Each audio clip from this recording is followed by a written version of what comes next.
आपने कभी सोचा है कि जब हम एक पेंसिल को ग्लास ऑफ वाटर में डिप करते हैं तो वो हमें टेढ़ी क्यों नजर आती है, या फिर बारिश के बाद ही रेनबो क्यों बनता है? ये सब कोई मैजिक नहीं बल्कि साइंस है। तो आज का जो टॉपिक होने वाला है वो उसमें हम इन्हीं दो टॉपिक्स को एक्सप्लोर करने जा रहे हैं। तो बिना टाइम गवाए शुरू करते हैं आज की वीडियो। हेलो एवरीवन, मैं हूं आंचल। आप सभी का स्वागत करती हूं आपके अपने चैनल कोडेड क्यूरियोसिटी में। आज हम पढ़ने जा रहे हैं chapter dispersion and refraction of light. इस चैप्टर में हम पढ़ेंगे कि रिफ्रैक्शन क्यों होता है, रिफ्रैक्शन के वेरियस कॉजेज, रिफ्रैक्शन की applications in day to day life और कुछ इंटरेस्टिंग एक्सपेरिमेंट जो आप खुद भी ट्राई कर सकते हैं। तो चलिए स्टार्ट करते हैं टॉपिक को। What is refraction? रिफ्रैक्शन पढ़ने से पहले हमें पता होना चाहिए कि हमने लास्ट क्लास में 7th क्लास में एक टॉपिक पढ़ा था, रिफ्लेक्शन ऑफ लाइट। रिफ्लेक्शन क्या है? Reflection is bouncing back. आपको जब भी वर्ड आए रिफ्लेक्शन तो आपके दिमाग में आना चाहिए कि लाइट टकरा के वापस आ रही है, यानी कि एक पॉलिश्ड सरफेस पे जब भी लाइट रेज स्ट्राइक करेंगी वो स्ट्राइक करके वापस आ जाना, उसे हम क्या कहते हैं? रिफ्लेक्शन। किसमें होता है ये? मिरर में। मिरर के केस में क्या होता है, जब भी लाइट रेज उस पर फॉल करती है वो लाइट रेज टकरा के हम तक वापस आ जाती है। वो फिनोमिना क्या है? Reflection of light. बट अगर हम मिरर की बात करें तो मिरर जो होता है वो ट्रांसपेरेंट नहीं होता। मिरर के पीछे जो होता है वो पीछे उसके जो है पॉलिश्ड सरफेस है, तो पॉलिश्ड होने की वजह से वो रिफ्लेक्ट कर देगा जितनी भी लाइट रेज आएगी। इमेजिन कीजिए कि एक ऐसा मीडियम है जो लाइट रेज को रिफ्लेक्ट भी कर रहा है और साथ साथ में उसमें से कुछ लाइट रेज जो है वो पेनिट्रेट करके दूसरी तरफ भी जा पा रही है, यानी कि ऐसा मीडियम जो कि ट्रांसपेरेंट है। तो अगर एक मीडियम ट्रांसपेरेंट है तो उसमें जो फिनोमिना अप्लाई होगा वहां पे हम उसे क्या कहेंगे? रिफ्रैक्शन। रिफ्रैक्शन क्या है कि जब भी लाइट रेज एक मीडियम से दूसरे मीडियम तक जाएगी तो एक मीडियम से दूसरे मीडियम से जाने में वो क्या कर जाएगी? वो बेंड कर जाएगी। And the bending of light raise when it passes through one medium to another obliquely। यहाँ पे जो मोस्ट इंपॉर्टेंट चीज है दैट इज obliquely, क्योंकि लाइट रे जब तक ओब्लीक नहीं होंगी जब तक वो बेंडिंग का फिनोमिना शो नहीं करेंगी। क्योंकि अगर वो लाइट रेज बिल्कुल सीधी आ रही हैं तो वो सीधी ही चली जाएंगी। उस चीज को मैं आपको आगे डिस्कस करवाऊंगी, बट अभी यहाँ पे हमारे लिए क्या जानना जरूरी है? That is the bending of light raise. जब भी लाइट रे एक मीडियम से दूसरे मीडियम में जाएगी, एक मीडियम जैसे कि एयर, एयर से दूसरा मीडियम जैसे कि ग्लास और वाटर, डायमंड, कुछ भी हो सकता है, जो भी लाइट रेज को अलाउ करे पास करने के लिए, यानी कि वो मीडियम ओपेक नहीं होना चाहिए, वो मीडियम ट्रांसल्यूसेंट नहीं होना चाहिए, वो मीडियम ट्रांसपेरेंट होना चाहिए। आपने कई बार देखा होगा कि हम ग्लास विंडो से उस साइड देख पा रहे हैं, तो उस साइड हम देख पा रहे हैं, that is due to the phenomena of refraction. यानी कि हम अपने घर के अंदर बैठे बैठे ग्लास की विंडो से जब हम दूसरी साइड देख पा रहे हैं, हम अपने बाहर की जो एटमॉस्फेयर है, सराउंडिंग्स है, उनको देख पा रहे हैं, that is due to the phenomena called refraction. तो इसी तरह से ही अगर हमने पानी में हम फिशेस को देख पा रहे हैं, पॉन्ड में अगर हम नीचे उसका सरफेस देख पा रहे हैं, that is due to the refraction. तो लाइट रे कहां से कहां जा रही है दोनों केसेस में? पहले केस में लाइट रे जा रही है फ्रॉम एयर टू ग्लास, और दूसरे केस में जो लाइट रे जा रही है वो जा रही है फ्रॉम एयर टू वाटर। तो दैट इज द रिफ्रैक्शन। यहाँ पे आपको डेफिनेशन को लर्न करना है। That is the bending of light rays when it passes from one medium to another medium obliquely. अगर ओब्लिकली जाएगी तभी वो हमें विजिबल होगा, अदरवाइज ये रिफ्रैक्शन का फिनोमिना वहां पे अप्लाई नहीं होगा। इसके साथ ही हमारे सिलेबस में एक्टिविटीज हैं। एक्टिविटी में हमें क्या कहा गया है कि हमें 2 कॉइन्स लेने, एक कॉइन को हमें टेबल पे रख देना है और दूसरे कॉइन को हमें एक एम्प्टी टम्बलर में रख देना है। आप कोई भी ट्रांसपेरेंट टम्बलर ले सकते हैं, है ना, ठीक है, या फिर आप बीकर ले लें अगर लैब में से, तो आप वो ले सकते हैं। अब धीरे धीरे आपने इसमें वाटर को फिल करना है। जब आप वाटर को फिल कर देंगे, आप क्या देखेंगे कि जो पानी है उसका सरफेस जैसे ही बढ़ा, पानी का लेवल जैसे ही बढ़ा, तो जो लाइट रेज है उसकी वजह से क्या हुआ, आपको ये जो कॉइन है ये थोड़ा सा ऊपर नजर आने लगा। ये जो कॉइन है ये ऊपर, यानी कि कॉइन का जो सरफेस है वो हमें थोड़ा सा रेज्ड नजर आ रहा है। वो रेज्ड सरफेस क्यों नजर आ रहा है? Due to the refraction. अगर हम इस कॉइन को देखें तो ये तो हमें अभी भी टेबल पे ही नजर आएगा, बट ये वाला जो कॉइन है जब आप इसको यहां से ऊपर से देख रहे हैं, ठीक है, जब आप इसको ऊपर से देखेंगे तब आपको क्यों क्या हो रहा है, लाइट रेज जो है वो एयर से कहां जा रही है? वाटर में। तो एयर से जब वो वाटर में लाइट रेज जाएंगी तो उसकी वजह से क्या होगा, the coin will appear raised. तो वो रेज्ड अप, और जो कॉइन है that is due to the phenomena called refraction. Then activity 2 में आपको क्या बताया हुआ है कि जब आप एक पेंसिल को, आपने ग्लास और वाटर में पेंसिल को डाल दिया, आपको वो पेंसिल ऐसे क्यों लगती है कि वो टूटी हुई है, उसका रीजन क्या है। जब लाइट रेज यहां से एंटर करेंगी फ्रॉम एयर टू वाटर, ये जो पेंसिल की जो ये सरफेस है जो उसके बिल्कुल पॉइंट पे है, यानी कि जो एयर और वाटर के इंटरफेस पे है, वहां से वो हमें कैसा दिखाई देगा कि ये जो है ये पेंसिल ऐसे ओब्लिकली कट गई है, यानी कि वो टूट गई है। बट ऐसा नहीं है, that is due to the refraction of light, that's why it appear bend to us. Then causes of refraction क्या है, क्यों लाइट रे एक मीडियम से जब दूसरे मीडियम में जाती है वो बेंड क्यों करती है।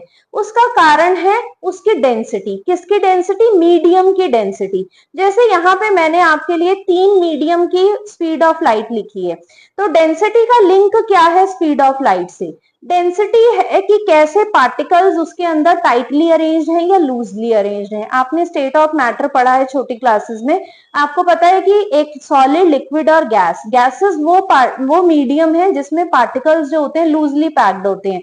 दूसरी तरफ जो सॉलिड है उसमें पार्टिकल्स टाइटली पैक्ड होंगे। तो जितना ज्यादा एक मीडियम टाइटली पैक्ड है, जितना ज्यादा उसकी डेंसिटी है। अब क्योंकि यहाँ पे हम लाइट चैप्टर की बात करेंगे तो इसीलिए हम यहाँ पे डेंसिटी में वर्ड क्या यूज करेंगे, ऑप्टिकल डेंसिटी।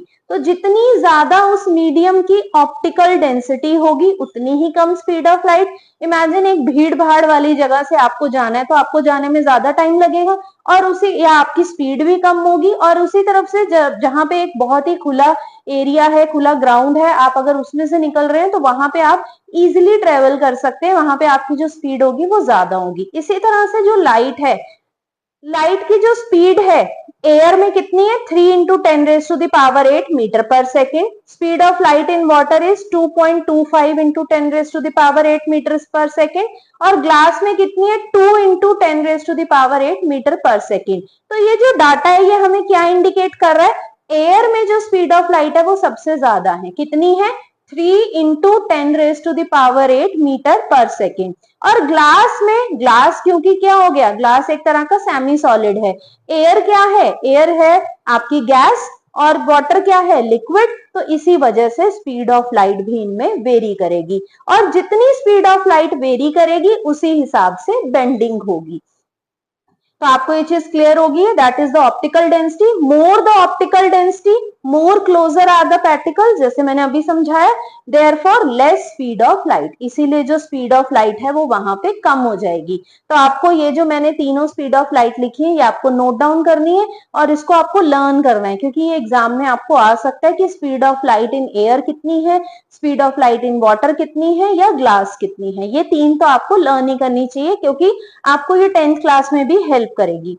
अब आता है रिफ्रैक्टिव इंडेक्स। अभी तक हम बात कर रहे हैं कि light ray will bend, light ray will bend when it passes from one medium to another medium. अब हम बात करेंगे कितनी बेंडिंग होगी, जितनी लाइट रे बेंड करेगी दैट इज द मेजर। उसको मेजर करने के लिए एक रेशो है that is called refractive index. तो what is refractive index, it is a measure of extent of refraction, यानी कि कितनी बेंडिंग। रिफ्रैक्शन वर्ड आते ही आपके दिमाग में वर्ड आना चाहिए बेंडिंग।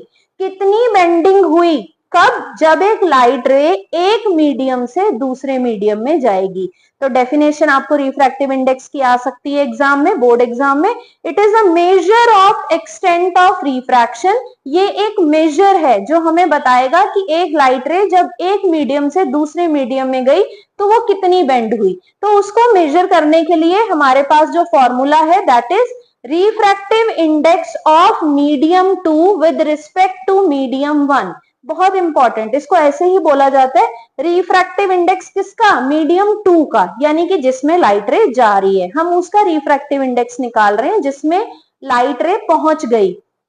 कैसे निकालेंगे, speed of light in medium 1 divided by speed of light in medium 2।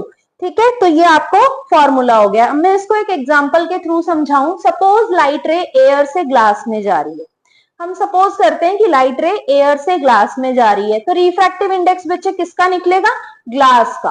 तो refractive index of glass with respect to air, क्योंकि एयर से आ रही है तो हम एयर के रेफरेंस में ही बताएंगे कि उसका रिफ्रैक्टिव इंडेक्स कितना होगा। तो speed of light in air, तो पहले मीडियम की speed of light divided by दूसरे मीडियम की speed of light. Speed of light को हम v से डिनोट करते हैं, तो va डिवाइडेड बाय vg। तो क्लियर हो गया, रिफ्रैक्टिव इंडेक्स किसका निकल रहा है, सेकेंड मीडियम का, जिसमें लाइट रे एंटर कर रही है। और कैसे निकालना है, speed of light in medium 1 divided by speed of light in medium 2। अगर लाइट रे वैक्यूम से आ रही है, व्हाट इज वैक्यूम, जैसे हमारे स्पेस में कोई भी गैसेस नहीं है तो उस रीजन को हम क्या कहते हैं, वैक्यूम, जहां पे गैसेस एब्सेंट है। अगर लाइट रे वैक्यूम से आ रही है तो उस रिफ्रैक्टिव इंडेक्स को हम क्या कहेंगे, absolute refractive index. This is very very important, this can also be asked in the exam, ये भी आपको एग्जाम्स में, बोर्ड एग्जाम्स में ये क्वेश्चन आ सकता है। तो अगर एक लाइट रे वैक्यूम से आ रही है तो उसके रिफ्रैक्टिव इंडेक्स को हम क्या कहेंगे, एब्सोल्यूट रिफ्रैक्टिव इंडेक्स। तो यहाँ पे आपको फॉर्मूला क्या हो जाएगा एब्सोल्यूट रिफ्रैक्टिव इंडेक्स का, speed of light in vacuum divided by speed of light in another medium, वो XYZ कोई भी हो, ठीक है। यहाँ पे हमारे पास एक और चीज आ गई है, जितना ज्यादा एक मीडियम का रिफ्रैक्टिव इंडेक्स, यानी कि जितना ज्यादा वो बेंड कर रहा है, जितना ज्यादा उस मीडियम में लाइट रे बेंड कर रही है उतना ही ज्यादा उसका क्या होगा, रिफ्रैक्टिव इंडेक्स। जितना ज्यादा रिफ्रैक्टिव इंडेक्स यानी कि उतनी ही ज्यादा वो मीडियम की डेंसिटी, यानी कि उतनी ही ज्यादा उस मीडियम में टाइटली पैक्ड पार्टिकल्स हैं। और जितनी ज्यादा टाइटली पैक्ड पार्टिकल, आपको मैंने अभी डिस्कस किया, उतनी ही स्पीड ऑफ लाइट कम होगी। तो क्लियर है ये चीज, more the refractive index more the optical density and less the speed of light. तो अब हम आगे करते हैं rules of refraction. Rules of refraction क्या है, बेसिकली हमने ये कहा कि लाइट रे बेंड करेंगी जब एक मीडियम से दूसरे मीडियम में जाएंगी, कितनी ज्यादा बेंडिंग होगी वो हमें रिफ्रैक्टिव इंडेक्स ने समझाया। अब लाइट रे जो बेंड कर रही है वो बेंड किस तरीके से कर रही है, उस बेंडिंग को समझने के लिए हम चलते हैं रूल्स ऑफ रिफ्रैक्शन पे। तो हम मान लें कि ये एक इंटरफेस है, जो मैंने ब्लू कलर से लाइन ड्रॉ की है, वो एयर और वाटर के बीच की एक बाउंड्री लाइन है। बाउंड्री लाइन पे सबसे पहले आप एक नॉर्मल ड्रॉ करेंगे। नॉर्मल क्या है, अगर मैं यहाँ पे आपको ड्रॉ करके दिखाऊं, normal is the perpendicular drawn on the interface, यानी कि एक दोनों मीडियम के बीच में जो एक इंटरफेस है, जहां पे दोनों मीडियम एक दूसरे से सेपरेट हो रहे हैं, उन दोनों के बीचों बीच में या साइड में कहीं पे भी आपने एक परपेंडिकुलर ड्रॉ करना है, और उस परपेंडिकुलर को हम क्या बोलते हैं, normal. Very very important, this perpendicular drawn is called normal, because बेटा जो नॉर्मल रे है यही डिसाइड करेगी कि लाइट रे किधर बेंड होगी, कैसे बेंड होगी, क्योंकि विदाउट नॉर्मल हम लाइट रे की बेंडिंग को एक्सप्लेन नहीं कर सकते। तो मैंने आपको कहा था कि रिफ्रैक्शन के लिए एक तो दो मीडियम का होना जरूरी है, तीसरा जो लाइट रे आएगी वो ओब्लिकली आए। तो यहाँ पे भी आप देख रहे हैं एक लाइट रे जब ओब्लिकली एयर और ग्लास के इंटरफेस पे स्ट्राइक कर रही है तो वो बेंड कर रही है। अब देखिए ओरिजिनल पाथ क्या था, जाना चाहिए था उस लाइट रे को ऐसे सीधा, पर ये सीधा ना जाके ये बेंड कर गई। और बेंड कहाँ को की, अगर आप ध्यान से देखें तो नॉर्मल की तरफ को बेंड हो गई। तो जब भी एक लाइट रे रेयर मीडियम से डेंसर मीडियम में जाएगी, रेयर का मतलब जिसकी डेंसिटी कम, रेयर का मतलब जिसकी डेंसिटी कम, जब भी एक लाइट रे ऑप्टिकली रेयरर मीडियम से ऑप्टिकली डेंसर मीडियम में जाएगी तब वो क्या होगी, बेंड होगी। और बेंडिंग किधर को होगी वो ज्यादा इंपॉर्टेंट है, बेंडिंग होगी टुवर्ड्स द नॉर्मल। तो what is the first rule of refraction, whenever a light ray moves from optically rarer medium to optically denser medium, it will bend towards the normal. So this is our first rule of refraction. तो यहाँ जरूरी नहीं है air और water हो सकता है first medium water हो, दूसरा ग्लास हो, क्योंकि ग्लास के कंपैरेटिवली तो हमारा जो वाटर है वो रेयर ही है, यानी कि उसकी डेंसिटी कम है। आते हैं दूसरे रूल की तरफ। दूसरा रूल क्या कहता है, जब भी एक लाइट रे डेंसर से रेयरर में जाएगी, अब ग्लास क्या है आपका, ऑप्टिकली डेंसर मीडियम, जब भी एक लाइट रे डेंसर से रेयरर मीडियम में आएगी, रेयरर का मतलब जिसकी डेंसिटी कम, डेंसर से रेयरर मीडियम में आएगी, it will bend away from the normal. कैसे? लाइट रे ऐसे आ रही थी, जाना चाहिए था सीधा, पर सीधा नहीं गई, वो बेंड कर गई। और बेंडिंग कहाँ है? नॉर्मल से परे, नॉर्मल की तरफ है, तो दैट मीन्स कि रेयरर टू डेंसर, और अगर नॉर्मल से परे है तो it means denser to rarer. तो ये दो रूल्स हैं जिसके बेसिस पे आपकी सारी एप्लीकेशंस बेस्ड हैं। तो इन दो रूल्स को आपको अच्छे से समझना बहुत जरूरी है। तो कुछ इंपॉर्टेंट फिनोमिना स्टडी कर लेते हैं। मैंने यहाँ पे एक पेंसिल को रखा हुआ है, जब आपने उसको पानी में डिप कर दिया, एक ग्लास ऑफ वाटर लिया, ट्रांसपेरेंट ग्लास आप कोई भी ले सकते हैं घर में भी चाहे। आपने जब एक ट्रांसपेरेंट ग्लास में पेंसिल को रखा, जब वो पेंसिल अकेली थी यानी कि उसमें वाटर नहीं था, सिर्फ एयर थी, उस टाइम पे आपको वो कोई ऑब्लिकली नजर नहीं आएगी। बट जैसे ही आपने उसमें पानी डाला, आप क्या देखेंगे कि it will appear bend to us. Why so? उसको समझते हैं। तो मैंने आपसे क्या कहा कि रिफ्रैक्शन कब होगी? जब लाइट रे ऑब्लिकली आएगी। अब अगर एक लाइट रे इस पेंसिल से सीधी जाएगी, तो अगर एक लाइट रे इस पेंसिल से सीधी जाएगी तो वो सीधी ही चली जाएगी, उसमें कोई बेंडिंग नहीं होगी। बट अगर एक लाइट रे ऑब्लिकली जा रही है, अब मैंने ये दूसरी रे ड्रॉ की है, ये कैसे जा रही है? ऑब्लिकली, टेढ़ी जा रही है। तो आप क्या देखेंगे? यहाँ पे भी बेटा फिर हम नॉर्मल ड्रॉ करेंगे। अब ये डेंसर है, बाहर रेयरर है। अभी हमने क्या पढ़ा? डेंसर से rarer, it will bend away from the normal. तो ये लाइट रे ऐसे बेंड कर जाएगी। और इमेज कहाँ बनती है? कहाँ पे इमेज बनेगी? जहां पे दो लाइट रेज मीट करेंगी।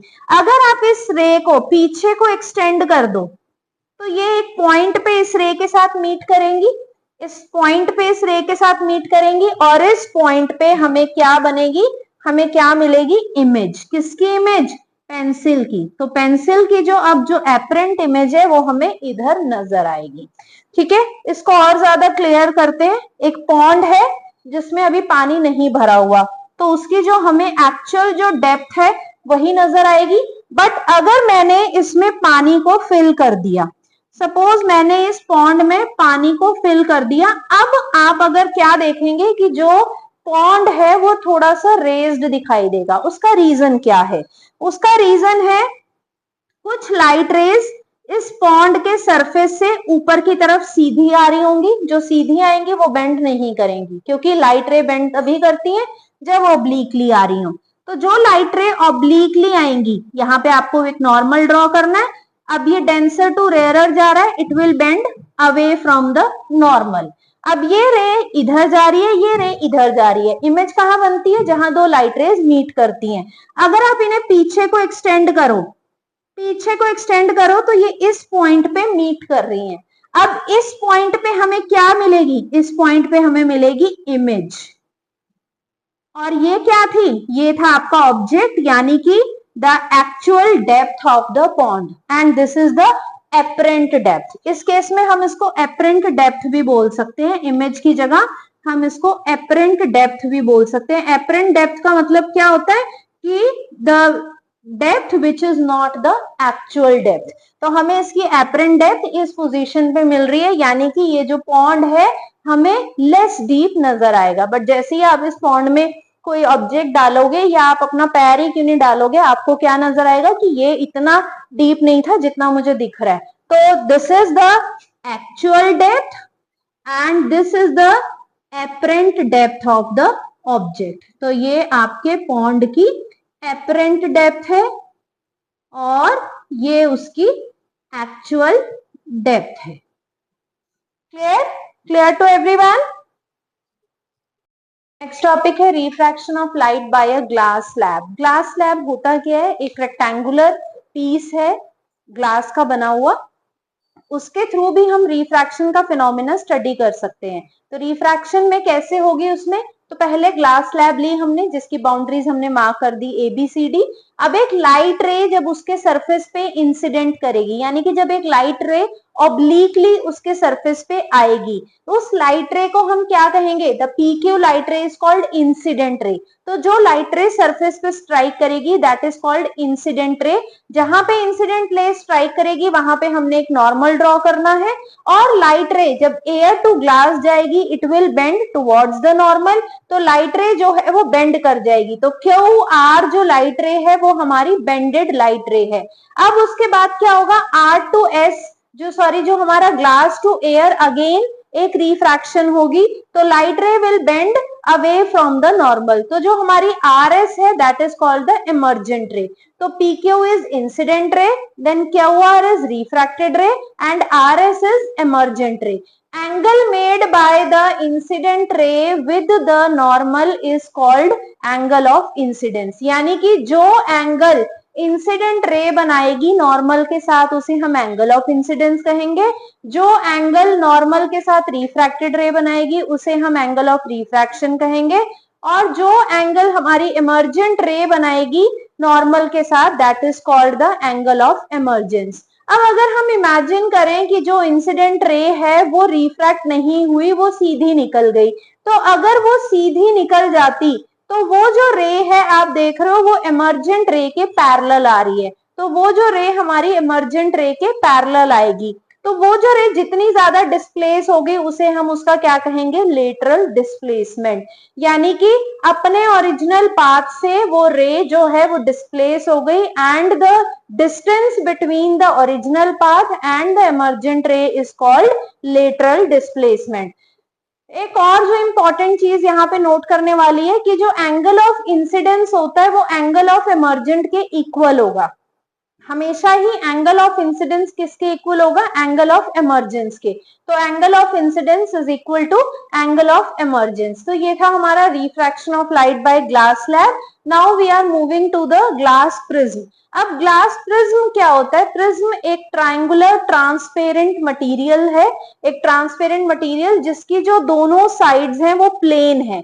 अब जो ट्रांसपेरेंट ये ट्रायंगुलर पीस है ये क्या करेगा? ये सिर्फ लाइट रेज को बेंड ही नहीं करेगा, बेंडिंग मतलब रिफ्रैक्शन, ये उसके साथ साथ उसको स्कैटर भी करेगा, उसको जो व्हाइट लाइट को स्प्लिट भी करेगा। And the splitting of white light into 7 colour is called dispersion. यानी कि डिस्पर्जन के साथ साथ ये क्या करेगा? Bending of light raise. ये क्या करेगा? Bending of light raise that is refraction. तो क्या होगा जब एक लाइट रे ऑब्लिकली, सबसे पहले इसको न्यूटन ने डिस्कवर किया था कि जब हम एक व्हाइट लाइट को प्रिज्म पे डालते हैं तो वो सिर्फ बेंड ही नहीं हो रही, उसके साथ साथ वो 7 कलर्स में, वो रेनबो के कलर्स में वो स्कैटर भी हो रही है।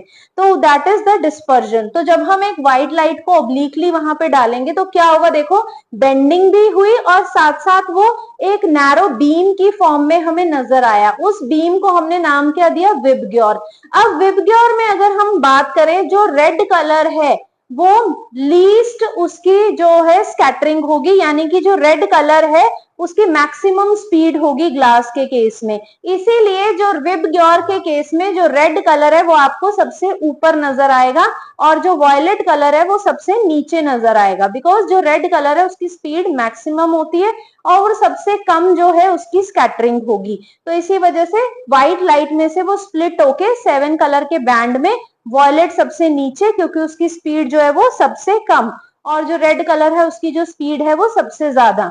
ये जो फिनोमिना है डिस्पर्जन ऑफ लाइट, ये हम नेचुरली रेनबो के केस में देख सकते हैं। जब भी आपने देखा होगा कि बारिश के बाद अगर सन आ जाए तो वो क्या होता है, आपको स्काई में 7 कलर का एक रेनबो नजर आता है। और जब भी रेनबो बने तो ध्यान देना, जहां पे आपको रेनबो नजर आ रहा होगा आपके बिल्कुल पीछे सन होगा। मतलब अगर आप रेनबो को सामने देख रहे हो तो आपके बिल्कुल पीछे सन होगा।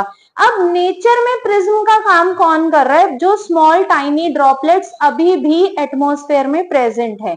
जैसी अभी बारिश होके हटी है, कुछ रेन ड्रॉप्स अभी भी एटमॉस्फेयर में प्रेजेंट होंगी और वो जो रेन ड्रॉप्स हैं they will act as tiny prism.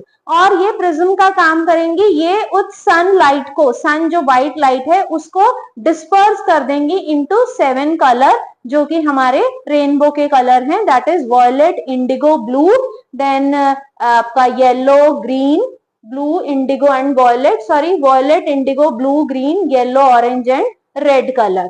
Then come to the lens. Lens क्या है? एक पोर्शन है ट्रांसपेरेंट रिफ्रैक्टिव मीडियम जिसके दो सरफेस होंगे। अ portion of transparent refractive medium which is bounded by two surface.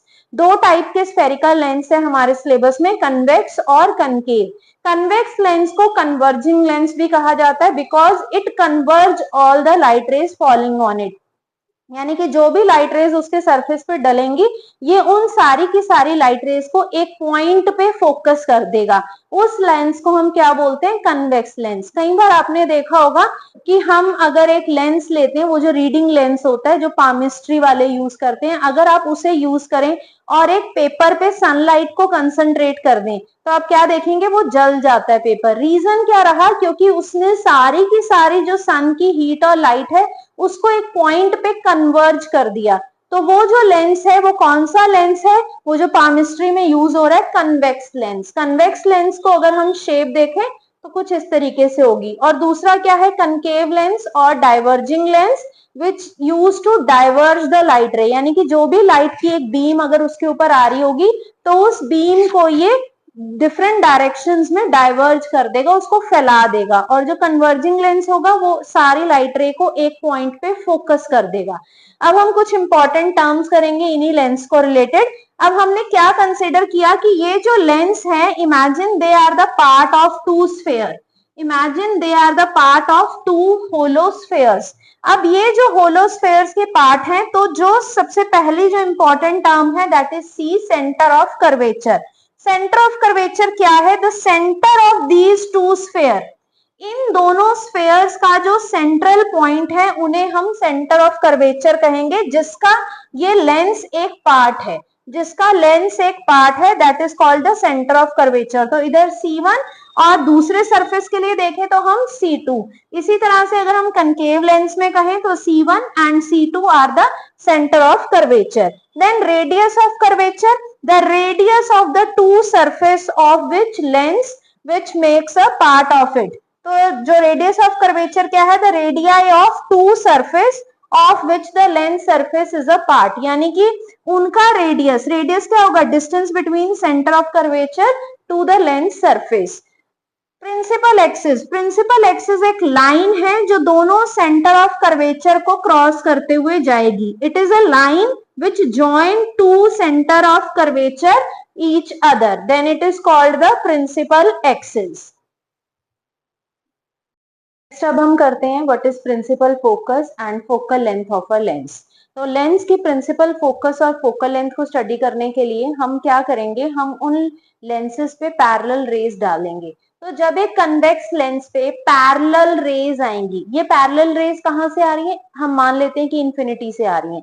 अगर इंफिनिटी से कोई दो रेज पैरेलल आएंगी, किसके parallel? Parallel to the principal axis. ये जो मैंने रेड कलर से लाइन ड्रॉ की है ये क्या है? हमारी प्रिंसिपल एक्सिस। अगर कोई दो रेज प्रिंसिपल एक्सिस के पैरेलल आएंगी after refraction through a convex lens, they will converge to a point, यानी कि वो एक पॉइंट पे आके मीट कर जाएंगी। और जिस पॉइंट पे आके वो मीट करेंगी उस पॉइंट को हम क्या कहेंगे? फोकस और principal focus of the lens. और इसी वजह से जो हमारा कन्वेक्स लेंस है उसे हम कौन सा लेंस बोलते हैं? Converging lens, that it converge all the light ray which are parallel to the principal axis। तो अगर कोई भी रेज उसके पैरेलल आएंगे, प्रिंसिपल एक्सिस के पैरेलल आएंगी, तो कन्वेक्स लेंस उसको एक पॉइंट पे मर्ज करवा देगा, और जिस पॉइंट पे वो उसको कन्वर्ज करवा रहा है वो पॉइंट क्या कहलाएगा? Principal focus. And the distance between optical centre, O क्या होता है? That is the central point of a lens, जिसको हम ऑप्टिकल सेंटर कहते हैं। ऑप्टिकल सेंटर और फोकस के बीच का जो गैप है, जो डिस्टेंस है, उसे हम क्या बोलते हैं? Focal length. और फोकल लेंथ को बेटा हम डिनोट करते हैं स्मॉल एफ से, और फोकस को हम डिनोट करते हैं कैपिटल एफ से। तो that is about the convex lens. अब कनकेव लेंस के केस में क्या होगा? अगर कोई दो रेज, मैंने यहाँ पे ज्यादा रेज ड्रॉ नहीं की ताकि आपको क्लियरली विजिबल हो सके कि मैं समझाना क्या चाह रही हूँ। अगर कोई दो रेज प्रिंसिपल फोकस के पैरेलल आ रही है, सॉरी, अगर कोई दो रेज प्रिंसिपल एक्सिस के पैरेलल आ रही है of a concave lens, after refraction, जैसे ही वो लेंस के सरफेस से बाहर निकलने लगेंगी तो क्या होगा, दे विल डाइवर्ज, यानी कि वो फैल जाएंगी। और जब उस रे को आप पीछे को एक्सटेंड करोगे, उस रे को जब आप पीछे को एक्सटेंड करोगे, they will appear to meet at a point and that point is called principal focus. तो ध्यान रखने वाली बात है, जब भी हम कनकेव लेंस की बात करेंगे तो कनकेव लेंस में हमने क्या कहना है, after refraction they appear to converge at a point, जबकि वो उस पॉइंट में मीट नहीं हो रही, वो क्या कर रही है, वो फैल जा रही है। तो जब वो फैल जाएंगी और आपने उनको पीछे को आपने एक्सटेंड किया तो वो एक पॉइंट पे मीट कर रही हैं, और जिस पॉइंट पे वो मीट करेंगी that is called principal focus, और distance between optical centre and focus is called focal length. इसी वजह से हम कनकेव लेंस को क्या कहते हैं, डाइवर्जिंग लेंस। ये दोनों डायग्राम्स बहुत इंपॉर्टेंट है, आपको आ सकता है question, why concave lens is called the diverging lens, why convex lens is called the converging lens. और अगर आपको डिफाइन फोकस और फोकल लेंथ के बारे में पूछा जाए तब भी आप इन्हीं दो डायग्राम्स की हेल्प से उन्हें एक्सप्लेन करोगे।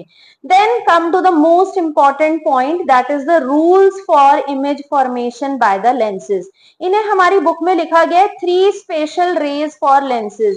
ये जो रेज मैं अभी आपको बताने जा रही हूँ ये बहुत ही इंपॉर्टेंट है। क्यों? क्योंकि इन्हीं रेज के बेसिस पर ही रे डायग्राम है। तो ये रेज क्या है, सबसे पहले ध्यान से देखिए, अगर एक ray parallel to principal axis आएगी, किस केस में, कन्वेक्स लेंस के केस में, अगर एक ray parallel to principal axis आएगी, it will pass through the focus. So what I must say, if a ray of light is parallel to the principal axis of a convex lens, after refraction it passes through the focus. तो this is the first point. रे diagram में आपको अगर ये 3 raise नहीं पता convex lens की तो आप रे डायग्राम नहीं बना सकते। तो दूसरा इसका बिल्कुल opposite, if a ray of light passes through the focus, देखो ये फोकस में से निकलती हुई लाइट रे जा रही है, जैसे ही ये कन्वेक्स लेंस के सरफेस पे आएगी, after refraction it will become parallel to the principal axis. दोनों में दोबारा से करवा रही हूँ। If a ray of light parallel to the principal axis, अगर एक रे प्रिंसिपल एक्सिस के पैरेलल है, रिफ्रैक्ट करके कहां से जाएगी, फोकस में से।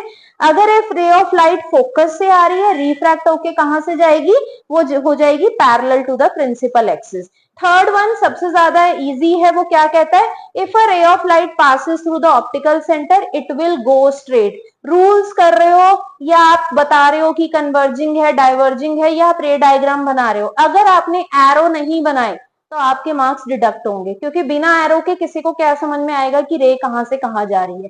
तो अगर एक रे ऑफ लाइट सीधी निकल जाए तो वो जो रे है उसे हम क्या कहेंगे कि ये ऑप्टिकल सेंटर से जब रे निकलती है वो रिफ्रैक्ट नहीं करती, इट विल गो स्ट्रेट, वो बेंडिंग का फिनोमिना शो नहीं करती। अगर वो सीधी आ रही थी, पैरेलल आ रही थी तो फोकस से निकल जाएगी, अगर वो फोकस से आ रही थी तो पैरेलल हो जाएगी, ऑप्टिकल सेंटर से आ रही थी तो सीधी ही निकल जाएगी। तो ये जो 3 है ये कन्वेक्स लेंस के हैं। ऑल्दो कनकेव लेंस के केस में भी सेम ही चीजें हैं, बट थोड़ा सा डिफरेंस है। वो डिफरेंस क्यों है, क्योंकि जो हमारा कन्वेक्स लेंस है वो कौन सा लेंस है, कन्वर्जिंग लेंस, और जो हमारा कनकेव लेंस है वो कौन सा लेंस है, डाइवर्जिंग लेंस। तो इसी की वजह से इसमें फर्क है। तो अगर मैं कनकेव लेंस की बात करूं, if a ray of light parallel to the principal axis, अगर एक रे प्रिंसिपल एक्सिस के पैरेलल है, after refraction it will diverge, after refraction it will diverge. अगर आप उस रे को पीछे को एक्सटेंड करेंगे, आपको ये जो रेज है स्केल से बनानी है, अगर आप हैंड से बनाएंगे तो वो गलत बनेंगे सारे रे डायग्राम।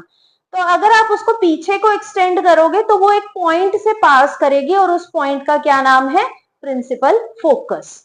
तो इसी का ही ऑपोजिट क्या होगा, if a ray of light appear to pass through focus. Imagine करके देखिए कि अगर लेंस ना होता तो ये रे सीधी निकल जानी थी फोकस में से, but due to the presence of this lens ये रे क्या हो गई, ये पैरेलल हो गई to the principal axis. If a ray of light appear to pass through the focus after refraction, it become parallel to the principal axis. Or third one is exactly same. If a ray of light passes through the optical center, it will go straight. तो ये तीनों rules concave और convex lens के सबसे पहले आप video को pause करके 2 से 3 बार आप प्रैक्टिस करिए, तभी आपको जो इमेज फॉर्मेशन के रूल्स पता चलेंगे, सॉरी जो आपके रे डायग्राम्स हैं वो आपको क्लियर होंगे। तो हम रे डायग्राम करेंगे फॉर द कन्वेक्स लेंस। रे डायग्राम जब भी हमने करने हैं तो हमें रूल्स फॉर इमेज फॉर्मेशन वो हमेशा दिमाग में रख के ही रे डायग्राम्स को ड्रॉ करना है। तो सबसे पहले आप देखेंगे कि ऑब्जेक्ट कहाँ है। इसमें रे डायग्राम में 2-3 चीजों का ध्यान रखना है आपको। जब भी कोई रे डायग्राम आए आप यहाँ लिखेंगे ऑब्जेक्ट की पोजीशन, और यहाँ पे आप इमेज फॉर्म्ड के 3 करेक्टर्स में उसको डिस्क्राइब करेंगे कि पोजीशन कहाँ है इमेज की, नेचर क्या है इमेज की, और साइज क्या है, और साथ में रे डायग्राम। और रे डायग्राम विदाउट एरोज नहीं होना चाहिए। रे डायग्राम में आप ऑब्जेक्ट को ए और बी से लेबल करेंगे और इमेज को ए डैश और बी डैश से, और बाकी जितनी भी प्रिंसिपल एक्सिस पे जितनी भी आपकी बनेंगी like optical centre, focus, 2f, वो सब भी आपको लेबल करनी है ताकि आपको मार्क्स डिडक्ट करने का कोई मौका ना दे टीचर को। तो object is at infinity. When object is at infinity तो कैसी रेज आएंगी, पैरेलल रेज आएंगी। और अभी हमने रूल में क्या पढ़ा, when a ray of parallel light, parallel किसके, when a ray of light parallel to the principal axis the image formed is at focus. तो वो दोनों पैरेलल रेज, अब ये कौन सा लेंस है, कन्वेक्स लेंस है, ये क्या करेगा, कन्वर्ज करेगा लाइट रे को। तो जो एक ray parallel to the principal axis आएगी, after refraction it passes through the focus. Second ray जो आ रही है वो भी after refraction passes through the focus. Image कहाँ बनती है, जहां पे दो लाइट रेज मीट करें। तो ये दोनों लाइट रेज इस पॉइंट पे मीट कर रही हैं और इस पॉइंट का नाम क्या है, फोकस। तो अगर हम इमेज के 3 कैरेक्टर लिखें तो पोजीशन क्या है, एट फोकस, नेचर क्या है, रियल एंड इन्वर्टेड। ध्यान रखें कन्वेक्स लेंस के केस में जब भी रे डायग्राम में जो इमेज है वो लेंस के परे बने, अगर लेंस को पार करके बन रही है तो इमेज हमेशा रियल और इन्वर्टेड बनेगी। ये चीज आपको लर्न रखनी है। और इमेज का अगर आप साइज देखें तो वो बिल्कुल ही पॉइंट साइज है, बहुत ही छोटी है, तो इसीलिए हम साइज क्या लिखेंगे, हाईली डिमिनिश्ड। नेक्स्ट अगर हम रे डायग्राम पे चले, when the object is beyond 2f, तो हमने ऑब्जेक्ट को कहाँ रखना है, 2f से भी पहले। तो ऑब्जेक्ट इज बियॉन्ड 2f, तो एक ray of light which is parallel to the principal axis after refraction passes through the focus. Second rule लगाएंगे, if a ray of light passing through the optical centre after refraction it will pass straight, it will not bend. तो दोनों light rays meet कहाँ करेंगी, between f and 2f। आप इनको scale से बनाइएगा और बिल्कुल मेजरमेंट के साथ बनाइएगा तो रे डायग्राम बिल्कुल एक्यूरेट बनेंगे। तो अब इमेज कहाँ बन रही है, बिटवीन f एंड 2f। और अगर हम इसी इमेज को देखें, ऑब्जेक्ट के कंपैरेटिवली जो इमेज है वो छोटी है। ऑब्जेक्ट अगर प्रिंसिपल एक्सिस के ऊपर खड़ा था तो इमेज कहाँ है, उसके नीचे, यानी कि वो रिवर्स डायरेक्शन में खड़ा है, उल्टा हो रखा है। तो इट मींस करेक्टर्स क्या आएंगे, position is between f and 2f। Image form की नेचर क्या है, इन्वर्टेड है। तो जब भी आपने इन्वर्टेड वर्ड लिखना तो उसके साथ क्या लिखना है, रियल। तो रियल एंड इन्वर्टेड, ये चीज को ध्यान रखना है, जब भी कोई इमेज इन्वर्टेड है तो वो रियल भी होगी। तो इमेज के करेक्टर क्या है, रियल एंड इन्वर्टेड। साइज कैसा है, छोटा है, तो छोटे साइज को हम क्या लिखते हैं, डिमिनिश्ड। तो its size is diminished as compare to object. Now object is at 2f. This is one of the most important ray diagram that can be asked in your exam. तो आपने object को कहाँ रखना है, 2f पे। 2f पे जब आपने ऑब्जेक्ट रखा तो जब आप एरोज बनाने हैं याद से, if a ray of light parallel to the principal axis after refraction it passes through the focus। तो देखो ये जो लाइट रे ये फोकस से पास करती हुई जा रही है। और दूसरा, if a ray of light is passing through the optical center it will go straight। तो जो इमेज बन रही है वो कहाँ बन रही है, ये सबसे इंपॉर्टेंट रे डायग्राम है कि इमेज भी कहाँ बनेगी, 2f पर ही बनेगी। अगर ऑब्जेक्ट 2f पे है तो इमेज भी 2f पे है, और ऑब्जेक्ट और इमेज का साइज बिल्कुल सेम है। तीसरी चीज आप देख रहे हो, प्रिंसिपल एक्सिस के वो नीचे बन रही है तो इन्वर्टेड बन रही है। इन्वर्टेड है तो आप क्या कहेंगे, रियल एंड इन्वर्टेड। तो position at 2f, nature real and inverted, size same as that of the object. Now moving to the fourth ray diagram that is object is between F and 2f। जब हमने object beyond 2f रखा था, अगर आप उस रे diagram पे ध्यान दें तो उस केस में इमेज कहां बनी थी, बिटवीन एफ एंड 2f। अब इसका बिल्कुल ऑपोजिट, अब object between F and 2f है, इमेज कहां बनेगी, बियॉन्ड 2f। लर्न करने का इजी तरीका, तो अगर 2f पे थी तो 2f पे, अगर 2f से पहले थी तो बिटवीन एफ एंड 2f, और अगर 2f और f के बीच में है ऑब्जेक्ट तो इमेज बनेगी बियॉन्ड 2f। तो सेम f और 2f के बीच में आप ऑब्जेक्ट को रखेंगे, अगेन रूल लगाएंगे, if a ray of light parallel to the principal axis after refraction it will pass through the focus, and if a ray of light is passing through the optical centre it will go straight. हमेशा आपने ऐसे ही rules को बोल बोल के रे diagram को बनाना है, तब आपको कभी भी प्रॉब्लम नहीं आएगी, आप कभी भी रे डायग्राम भूलोगे नहीं। और जो इमेज बनेगी, अब आप इमेज देखें, एज कंपेयर टू ऑब्जेक्ट बड़ी बन रही है, तो हम क्या कहेंगे, इसका साइज कैसा है, मैग्नीफाइड, और नीचे को है उसका मुंह, तो यानी कि कैसी बन रही है, रियल और इन्वर्टेड, और 2f से परे बन रही है तो पोजीशन कहां है, beyond 2f। Now moving to the next ray diagram, object is at f, f यानी कि फोकस। जब बेटा ऑब्जेक्ट इंफिनिटी पे था तो इमेज कहां बनी थी, फोकस पे। अब उल्टा हो गया, पहले रे डायग्राम में मैंने आपको ये बताया ना, when object is at infinity, imagine करो कि ये पैरेलल रेज कहीं दूर से आ रही है, तो जब ऑब्जेक्ट इंफिनिटी पे था तो हमारा इमेज कहां बनी थी, फोकस पे। अब उल्टा हो गया, ऑब्जेक्ट फोकस पे है तो इमेज कहां बनेगी, इंफिनिटी पे। याद रखो ये क्रॉस है, एक दूसरे का ये क्रॉस क्वेश्चन हो रहा है, ये यहाँ पे ये दोनों आपस में क्रॉस कर रहे हैं, और ये 2f का तो एक रेयर ही केस है। तो when object is at focus, again ray diagram कैसे बनेगा, if a ray of light parallel to the principal axis after refraction passes through the focus, second if a ray of light is passing through the optical centre it will go straight. तो image के character क्या होंगे, image formed will be at infinity. Image, क्योंकि देखो अगर आप in parallel raise को दूर तक ले जाओ तो ये बहुत ही ज्यादा मैग्नीफाइड इमेज बनाएगा, और इमेज कैसी होगी, रियल एंड इन्वर्टेड।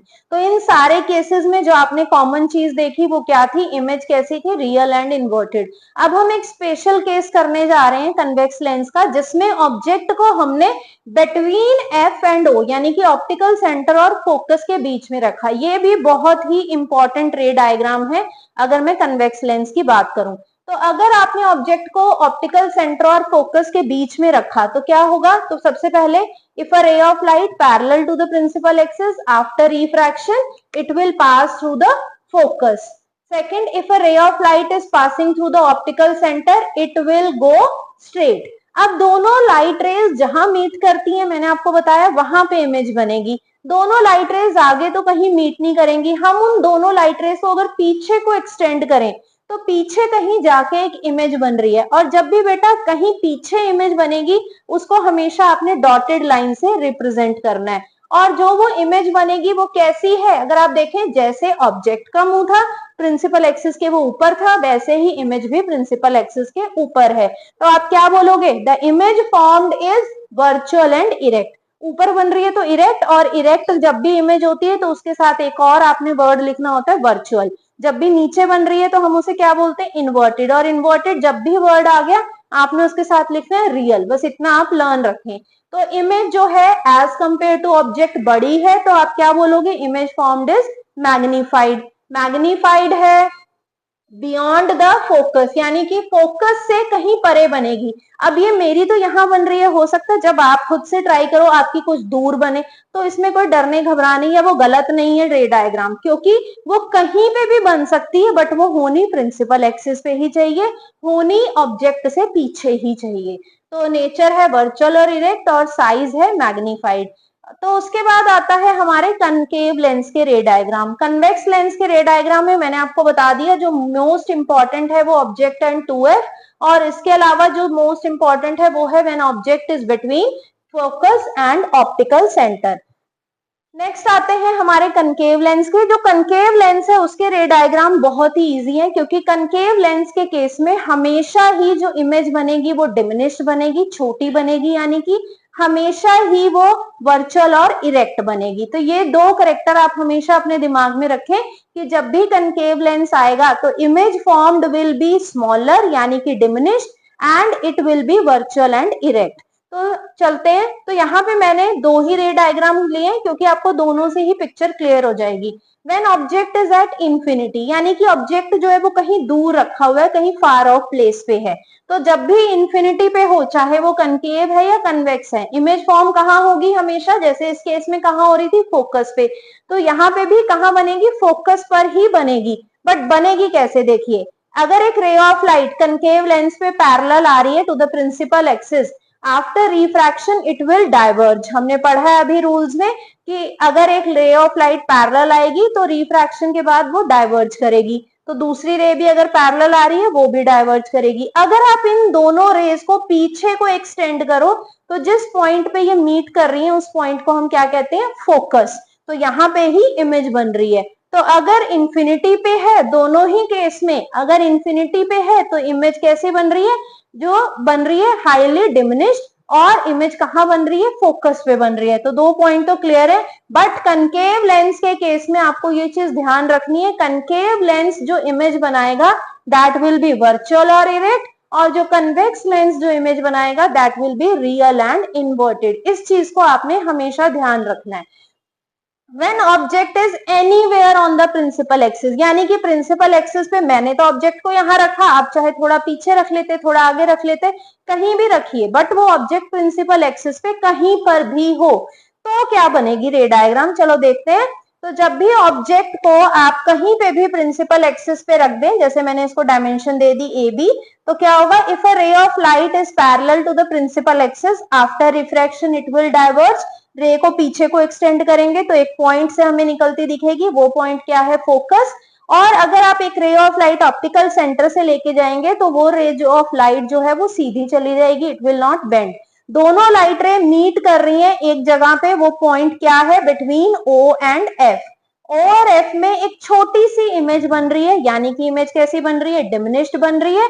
और अगर आप देखें वो वर्चुअल और इरेक्ट भी बन रही है, और साथ साथ पोजीशन कहाँ है, between optical centre and focus. तो इन दोनों रे डायग्राम से हमें ये चीज तो क्लियर होगी कि जब भी लेंस हमारा कनकेव आ जाए तो इमेज हमेशा वर्चुअल और इरेक्ट बनेगी और डिमिनिश्ड बनेगी। बस पोजीशन डिपेंड करेगा कि अगर इंफिनिटी पे है तो आपने फोकस पे बतानी है, और अगर कहीं पे भी रख दें, कहीं भी एक्स वाई जेड जगह कहीं पे भी आप उसको रख दे प्रिंसिपल फोकस पे, तो इमेज हमेशा ही बिटवीन ओ एंड एफ ही बनेगी, उसमें कोई भी चेंजेस नहीं आएंगे।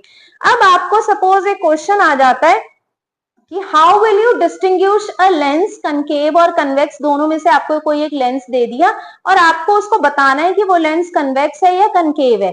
आप क्या करें, ये हमारी एक एक्टिविटी भी है बुक में, आपने क्या करना है, उस लेंस को रीडिंग टेक्स्ट के बिल्कुल क्लोज ले जाना है।